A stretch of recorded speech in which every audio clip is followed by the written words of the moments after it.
Welcome to Revenge Report. Don't forget to hit that like button and subscribe for more. Let's dive in. I wasn't planning on being late, but here I was, 15 minutes behind. When I pulled into the driveway of Martin Sellers' sprawling suburban mansion, my stomach did a quick flip. Darla was standing at the front porch, holding court with a couple of the guests. She looked perfect, of course, her hair glossy and her dress flawless, everything in place like she'd walked straight out of a catalog. As I climbed out of the car, she didn't miss a beat. "Nice of you to finally join us, Vic." Her voice rang out, cutting through the air like a blade, loud enough for the entire house to hear. I tried to ignore the heat creeping up my neck as I marched up the steps, feeling the eyes on me from inside. Oh, and on the way here, I helped a homeless man with a busted walker. "Not sure he'll make it to the party on time, but at least he'll make it home," she added, a cruel smile twisting her lips. I barely caught the door as it swung open. The inside of the house was a palace of polished wood, marble, and white everything. Guests in stiff, expensive clothes were already circulating, eating canapes, laughing, and throwing glances at me. There was a tension in the air, like someone had just hit pause on a game. I could feel it even though no one said a word. I stepped into the dining room, eyes scanning the crowd. That's when I saw him. The man I'd helped earlier, the one I'd fixed the walker for. He was sitting at the head of the long, gleaming table. Same gray jacket, same slight limp, same eyes. Only now they were directed at me. He smiled and held up my business card. "Thank you for earlier, Victoria," he said, loud enough for everyone to hear. The room went silent. I stood there frozen.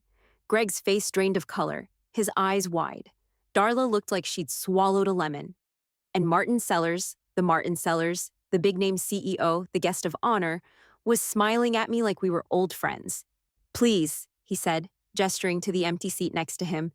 "This one's for you." Every step I took toward the seat felt like I was walking through molasses.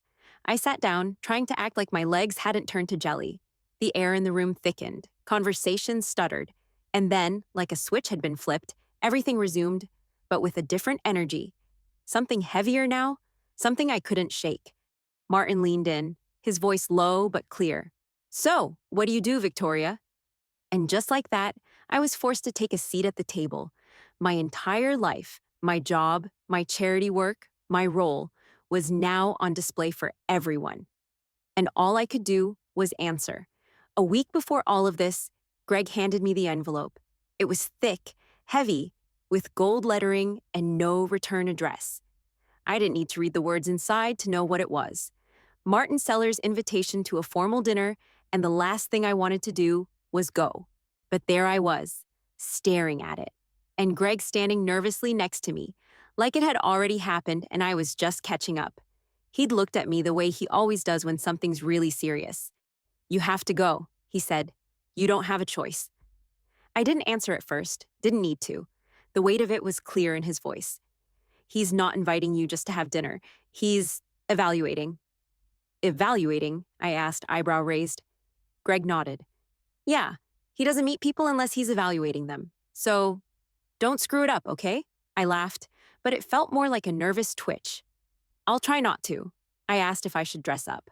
His response was a shrug, the way he always shrugs when he's trying not to be too obvious. "He'll see through everything. Just be your best self." As if that was easy. I wasn't sure what best self meant when the guy who founded half the corporations in Georgia was going to be watching me like a hawk. I could feel the pressure building before the day even came.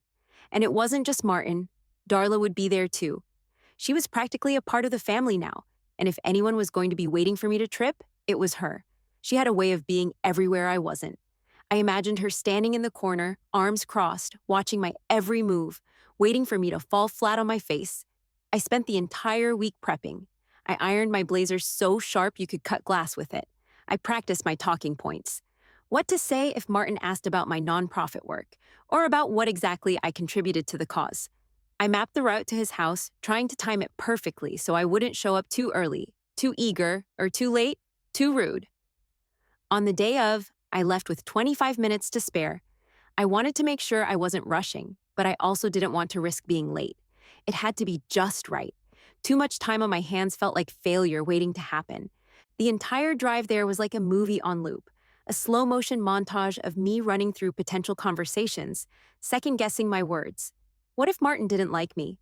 What if he thought I was just another charity worker who used people's problems to feel important? What if Darla made a snide comment about me again, as usual? By the time I parked in front of his mansion, I had my mask firmly in place. I checked myself in the rearview mirror, shoulders back, chin up, calm. I could do this. I had to do this. But then I walked to the door and standing there on the porch, I felt the nerves snap into place like an invisible cage around me. I rang the bell. My stomach dropped as I heard footsteps approaching. The door swung open, and there stood Martin himself, towering above me, his gaze sharp and calculating. He was wearing one of those tailored suits that only people who know they're important can pull off. "Victoria," he said, like he already knew everything about me. "Good to see you." He didn't smile. He didn't need to. He just stepped aside, motioning for me to enter. I stepped past him, into the lion's den. There were already several guests inside, and the moment I walked through the door, it felt like 1,000 invisible eyes turned in my direction. I knew they were watching me, trying to figure me out. What did I have to offer? Was I good enough for their world? I glanced at Greg, who stood a little to the side talking to some guests, his expression tense, like he knew what was coming and hated it just as much as I did. Darla was there, of course. She looked perfect, too, like she always did. She caught my eye from across the room and gave me that tight-lipped smile that wasn't quite a smile. Just a warning.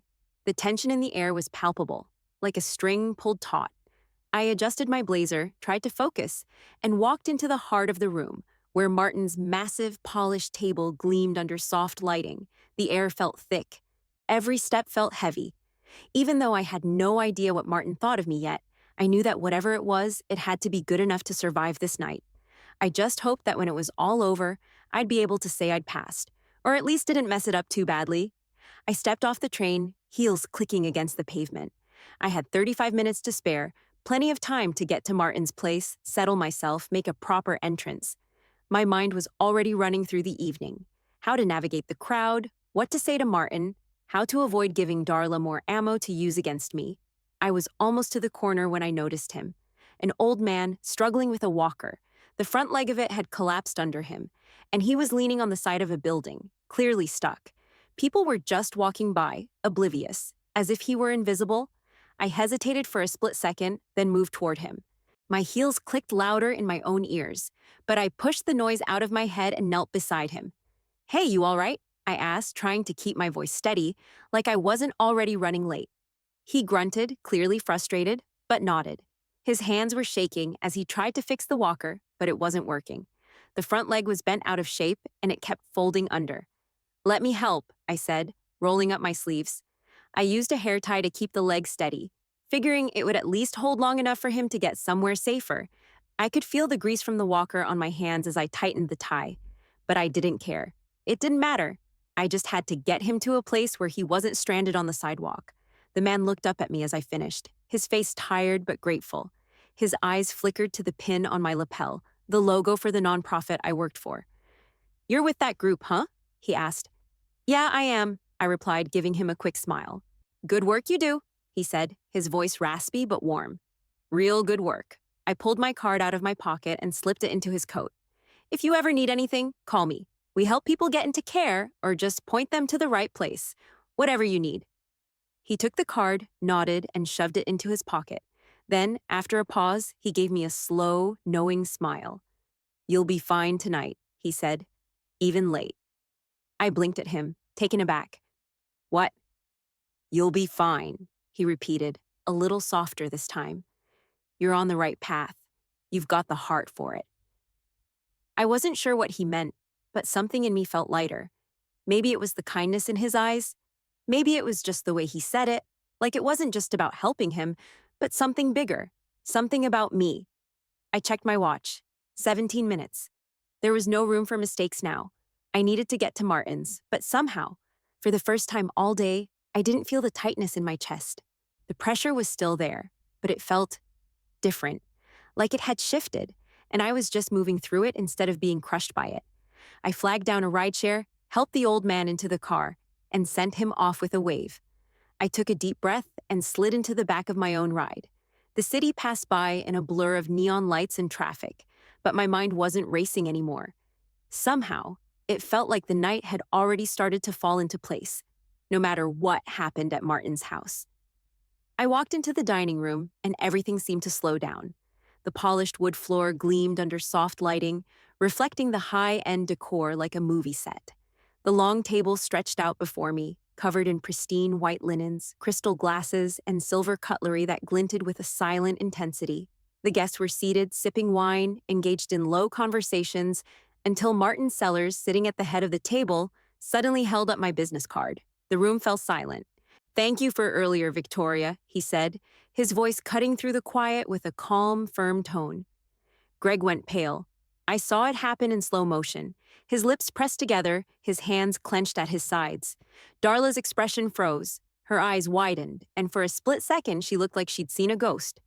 I stood there, trapped in the doorway, unsure of what to do or how to react. But Martin wasn't finished. He gave me a slow smile, the kind that meant he knew something I didn't, then gestured to the empty seat beside him. "This one's for you," he said, and his hand motioned again, this time sweeping across the length of the table. The seat seemed so far away. The eyes of every guest were on me now. I felt the weight of their gazes like hot lights focused on me, pinning me to the spot. Every step I took felt heavy, like it was echoing through the room. I didn't look at Greg or Darla. I couldn't. I just kept walking, trying to stay calm, trying to breathe. I reached the chair, my legs feeling like they might buckle, but I sat, forcing my spine straight and my hands still in my lap. The buzz of conversation started up again, but the tone had shifted. It was heavier now, tighter. It was like the air itself had changed, thickened with curiosity, or maybe something more. Martin leaned in toward me, his eyes sharp as ever. "So, tell me about your work, Victoria," he said, his voice low, deliberate. I swallowed, suddenly feeling like I was under a microscope, but I had to answer, had to say something. "I coordinate rehab placements for a nonprofit," I said. The words came out almost too easily. I'd said them 100 times before, but now they felt different, like they mattered in a way they never had before. "We find facilities for people who need care, make sure they get the treatment they need." Martin didn't break his gaze. He nodded slowly. "Real work," he said. The words weren't meant as praise, but they weren't dismissive either. They were factual, like he saw right through everything I did and got to the core of it, the reason behind it. The room went silent again, the hum of conversation halting like a switch had been flipped. I could feel everyone watching, waiting to see if I'd crack under the weight of his scrutiny. I didn't. I just sat there, my hands resting lightly on the table. For once, I didn't feel like I had to perform. It wasn't enough to just be there, to be in the room. But somehow, sitting at that table, it felt like maybe I had already passed some unspoken test. At least I wasn't invisible. Not yet anyway. Martin's eyes never left mine, but he didn't press me any further. Instead, he straightened up and addressed the rest of the room.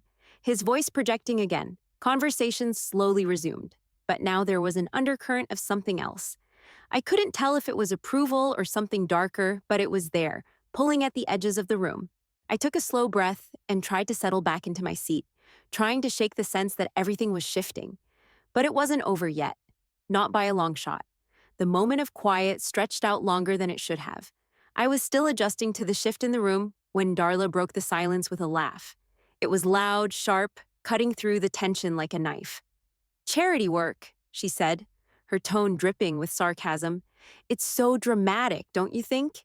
Slipping a card into a stranger's pocket, acting like you're some kind of savior." Her eyes flicked to me, and that familiar, nasty little smile was there, the one that said she was about to take a jab, and she was enjoying it. I felt my stomach tighten, but I didn't flinch. I just took a deep breath, because I knew what was coming wasn't going to be pretty. What I didn't expect was Martin's reaction. He didn't even blink. He didn't even look at Darla. He simply turned his head slightly toward her, his voice as cold and deliberate as a blade. "Not as dramatic as embezzling funds from a charity you don't believe in," he said, his words cutting the air like a whip. The room went dead silent. It was like someone had thrown a stone into calm water. The ripple hit everyone. Greg's shoulders stiffened next to me. I could feel his muscles tighten like he was bracing for something. A few of the guests cleared their throats awkwardly. One of them reached for their wine glass, but their hand trembled just enough for it to be noticeable. Darla's smile faded. The color drained from her face, and for the first time that night, I saw her on edge. She opened her mouth to respond, but no words came out. It was like she couldn't find the right ones. Greg, however, didn't seem shocked. He was already leaning forward in his seat, his jaw set tight. Martin turned his attention to him. You want to explain, or should I? Greg's face didn't change. He was calm, too calm, like he'd been expecting this moment for a while. He let out a slow breath, then started speaking in that steady, methodical voice I knew so well. I found payments made from the Sellers Foundation to a PR company, he said, a company that doesn't exist in any legitimate system, and the payments were for services that were never rendered. He glanced at Darla, his gaze not as soft as it usually was. The company's owned by Darla's husband. Darla opened her mouth again, but her words were just noise. She sputtered, her face turning red now. That's not true, she stammered. You don't know what you're talking about. Those payments? Greg cut her off, his voice still steady. I know exactly what I'm talking about, Darla. His eyes didn't leave hers. I found the records. I sent them to the authorities. A sharp intake of breath from across the table and another awkward cough from one of the guests. Martin's expression didn't shift. He was still looking at Greg, waiting for more. Greg continued, calm as ever. I also sent them to the IRS. They'll be digging into the financials. It's all there. Darla's mouth worked, but no words came. She looked like she might burst into tears or scream. But there was no escaping the truth now. Martin leaned back in his chair, his hands folded in front of him. The veterans the fund claims to have helped, he said slowly, don't exist. There's no record of them in any system, not in any database, not in any service. They were invented. The silence was suffocating now. Darla's eyes darted around the room, hoping for someone to speak up, to defend her. But there was no one. No one could. The people who had once stood by her, the donors, the guests, now seemed to shrink into their seats, looking anywhere but at her. I felt a rush of something. Satisfaction, maybe, or just the raw reality of what was happening. It was all falling apart, and I wasn't the one who had set it in motion. For once, I wasn't the one being judged. Darla finally found her voice, but it was a broken thing. This is insane. You can't, none of this. Martin held up a hand, his expression as cold as ice. It's over, Darla. And in that moment, I knew it was. The silence in the room after Martin's words was thick, so thick you could practically feel it pressing against your chest. But just as the tension started to settle, the sharp knock, knock, knock at the door cut through the moment like a gunshot. Everyone froze. The door opened slowly, and a man in a plain suit stepped inside. His face was unreadable, but his presence was all business. He flashed a badge. I'm Special Agent Mason, FBI, he said, his voice calm but firm. I'm here to serve a subpoena. He turned to Darla's husband, sitting at the far end of the table, his face already pale. The agent's gaze shifted back to the room, his next words aimed at Darla's husband. I'm requesting full financial records for the Sellers Foundation, specifically the payments made to a certain PR company. He looked down at his clipboard, the sound of his pen scratching against paper filling the room, including those routed through your wife's company. The chaos broke in an instant. People stood up, pushing their chairs back with a loud scrape, gasps, murmurs. Someone laughed nervously, but no one really knew how to react. Darla was the first to snap. She shot to her feet, her face twisted with rage. This is your doing, she screamed, pointing at me across the table. You set this up. You've been plotting against me all along. You wanted this to happen. I stayed seated, calm. I didn't let her words shake me. No, Darla, I said evenly. Greg filed the report, not me. Her eyes widened and her face flushed red. You corrupted him. You infected him with your sense of duty. He was fine until you came into the picture. She stepped closer to me, hands clenched into fists. You ruined everything. I didn't need this. I was perfectly fine before you. Enough, Greg interrupted. His voice was ice. He stood up now, his jaw tight. This isn't about me. This is about what's right. You lied, you stole, and now you're trying to blame someone else. Darla's chest heaved, but the words wouldn't come. She opened and closed her mouth, like she was trying to summon something, anything, that would make it all go away. But she couldn't.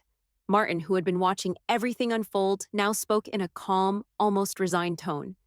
This isn't betrayal, Darla, he said, his voice cutting through the panic in the room. This is accountability. The words landed like a hammer. Darla's face crumpled. She swayed slightly, her eyes blinking rapidly, as if she were trying to stop the flood of emotions threatening to break through. It didn't work. Her facade cracked wide open. "You hate me," she whispered, her voice shaking. The room held its breath, waiting for Martin's reply. He didn't look at her with anger. It wasn't cold, but it wasn't warm either. "I don't hate you, Darla," he said quietly, "but I don't recognize you." And in that moment, I knew the truth. She wasn't the woman I had once looked up to, the person who raised me, who protected me. She was someone else now, someone I didn't know anymore. Darla stood there, frozen, the reality of what had just happened sinking in. I could see the tremor in her hands, the way her shoulders slumped. She wanted to say something, but there was nothing left to say. The mask was gone, and beneath it was nothing but a hollow shell. The agent stood there, watching the scene unfold, his presence suddenly less about the papers in his hand and more about what was left in the room, what had just been revealed, what we were all left with now. Martin leaned back in his chair, his gaze never leaving Darla. He didn't soften, didn't move to comfort her. He let her face the consequences, because this was the price of living a lie for so long. No one spoke after that. We all just waited. The room was alive with muttered conversations now, low voices, hesitant words. A few people were still standing, unsure of whether they should leave or stay, but everyone had a hand in the tension that had replaced what was supposed to be a celebration. The fallout from what had just happened was unavoidable. Some guests rallied behind Darla, murmuring in her defense. One of the older women, wearing a sleek black dress, crossed her arms and gave me a look that could have frozen water. "You don't know the whole story," she muttered, glaring at me like I was the one who had stolen something.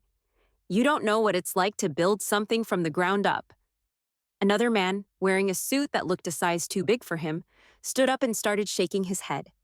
"This isn't the way to handle it, Martin. You can't just air your dirty laundry like this. There are reputations at stake. Think about the repercussions of all this." But it was the words from Martin's donor friend that hit me the hardest. "If my son brought home someone like her," he said, glancing at me like I was some kind of exhibit in a museum, "I'd be proud." I wasn't sure whether to feel insulted or just tired. The way he looked at me, with the faintest air of condescension, made my stomach twist.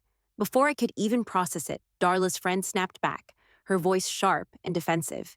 "It's easy when it's not your sister," she shot at him, her words laced with venom. She turned toward me, but it was clear she wasn't speaking to me. She was speaking at me, her rage barely contained. "Your sister?" Martin cut in, his tone suddenly firm. He wasn't done yet. "Darla made the choices, not Victoria." The words landed like bricks in the room.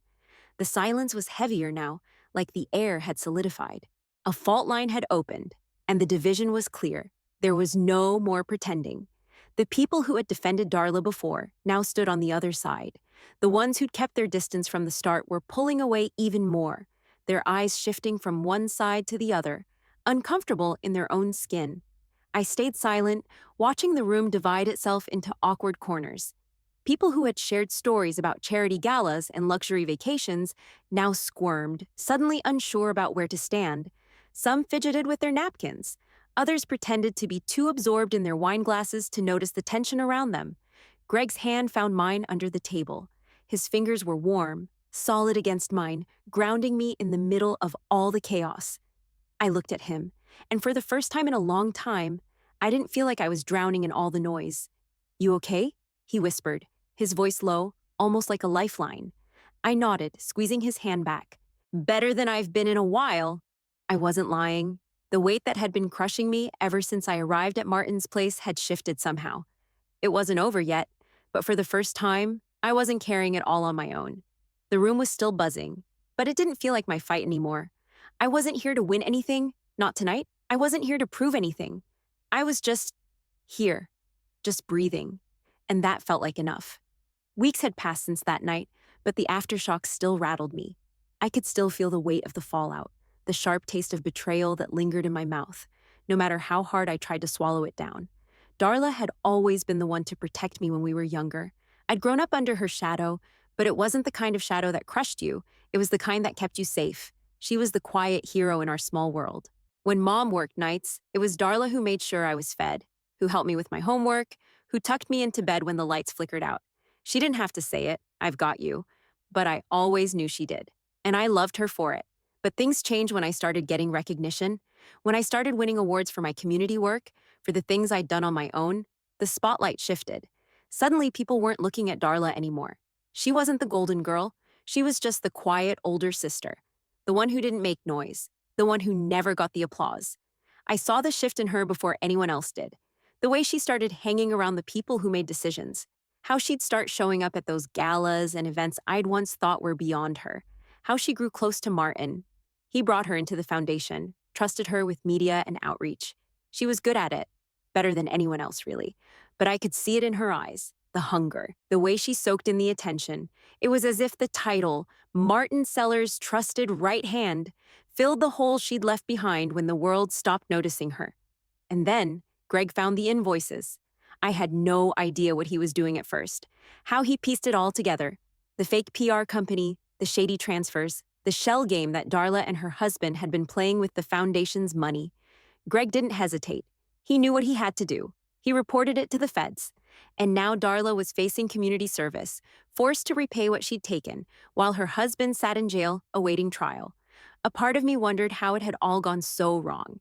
How the girl who had raised me, the girl who used to protect me from everything, had become someone capable of doing this. I sat on my couch that night, watching the rain fall outside, feeling the cold air settle in my bones. Greg was on the other side of the room, flipping through a stack of papers, making phone calls to tie up loose ends. The world around me had shifted, but I hadn't quite caught up yet. I didn't know where I fit into it anymore. Darla didn't just steal money. I'd been so focused on the theft itself, so fixated on the criminal act, that I hadn't realized until now what was really gone. She stole trust, our trust, the trust that she would always have my back, that she wouldn't cross a line, not for power, not for money.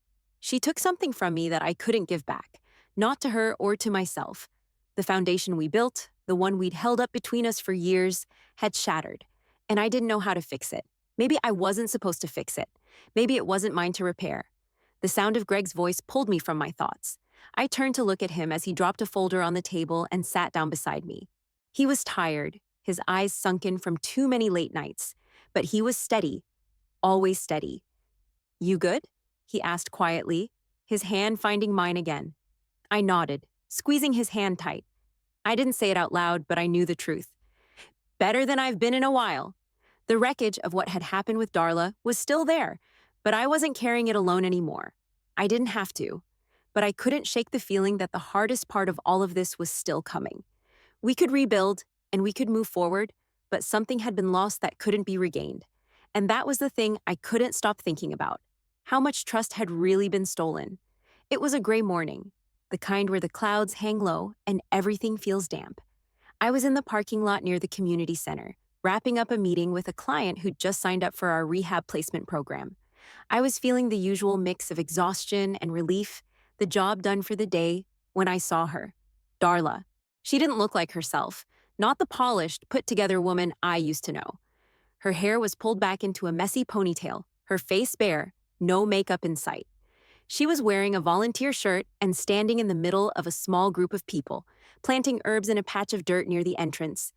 Her hands were dirty, her knees bent as she worked the soil. She hadn't seen me yet, but I couldn't look away. There was something so raw about her now, so different from the woman I'd last seen, dressed in the finest clothes, her face carefully sculpted with the right angles, the right smile. Now she was just a woman, doing work with her hands, just like the rest of the volunteers. I took a step forward, unsure if I should approach. But then she looked up, her eyes met mine, and I saw the change, that same shift that had taken over her the last time we'd spoken. But now, she wasn't defensive or angry. She was quiet, almost fragile. She wiped her hands on her shirt before walking over to me, the dirt smudged on her palms like a badge of humility. When she reached me, she stopped a few feet away. She didn't offer a hug, didn't try to make small talk. She just looked at me for a moment, her face soft, her voice unsteady. "I was wrong, Vic," she said. Her words simple, but they hit harder than anything I'd expected. I know I was. I didn't say anything at first. I couldn't. I wasn't sure what to say. Part of me wanted to yell at her, to demand answers for everything she'd done. But another part of me, Maybe the part that had been fighting to hold on to some piece of the sister I once knew just needed to hear her say it. She continued, her voice quieter now, almost like she was talking to herself. I didn't get it. What it meant to really give something of yourself. Working here, they don't thank me for doing things perfectly. They thank me for showing up, for just being there. I watched her hands, still dirty, working the soil again, almost like she was trying to bury everything she'd lost. It changed me, Vic. I didn't even know I needed it. But now, I do. I could feel the weight of her words pressing down on me.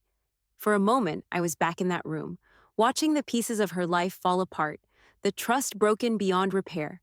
But as she stood there, her shoulders hunched, her hands covered in dirt, I realized something. I didn't have to forgive her out loud. Not yet. Maybe not ever. But I knew she was trying now. You're walking in the right direction now, I said, my voice steady. My heart wasn't ready for forgiveness, but it wasn't heavy with anger anymore. It wasn't even cold. It was just tired. She nodded slowly, her gaze still locked on me. For a second, I thought she might say something more. But she didn't. She just gave me a small, almost imperceptible smile and turned back to the group, bending down again to dig into the earth. I watched her for a moment longer, the space between us suddenly wide and wide open. And then, just like that, she was gone again, fading into the rhythm of the work she had to do. Her steps were slower now, more deliberate. For once, I didn't feel the need to follow. For once, her steps weren't about appearances, about what she thought she was owed. They were about earning ground, piece by piece. And I realized that maybe, for the first time in a long time, she was walking towards something real. I turned and walked away, my own steps lighter than they'd been in months. Our wedding was small, the way we'd always talked about it, just the people who really mattered. No fuss, no show. We held it in the backyard of the community center where I spent most of my time. The air was warm, the sky overcast, but the clouds didn't threaten rain. It felt simple, like everything had been leading to this moment. Greg wore a simple suit, nothing flashy. I wore a blazer and slacks, my usual uniform, but it felt right. We weren't trying to impress anyone. We were just there, together, doing the thing we'd talked about for so long. The guests were a small crowd. Veterans who'd become family, coworkers who had watched me grow, a few close friends. Martin sat in the front row, an old, familiar presence.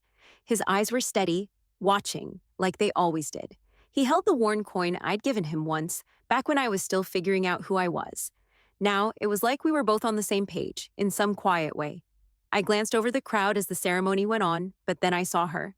Darla. She wasn't invited, not that she needed to be.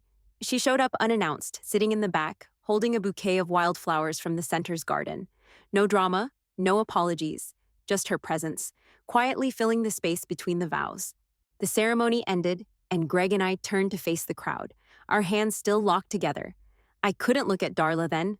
I wasn't sure what to make of her presence at all, but she was there, and that in itself felt like a kind of acknowledgement. Later, as the crowd thinned out, I made my way over to Martin. He stood off to the side, watching the festivities, his coin still in his hand. I walked up to him, my heart pounding just a little. This moment felt big, bigger than anything I'd ever expected. "Thank you," I said, my voice steady despite the weight of everything between us, "for being here." Martin nodded, his gaze softened.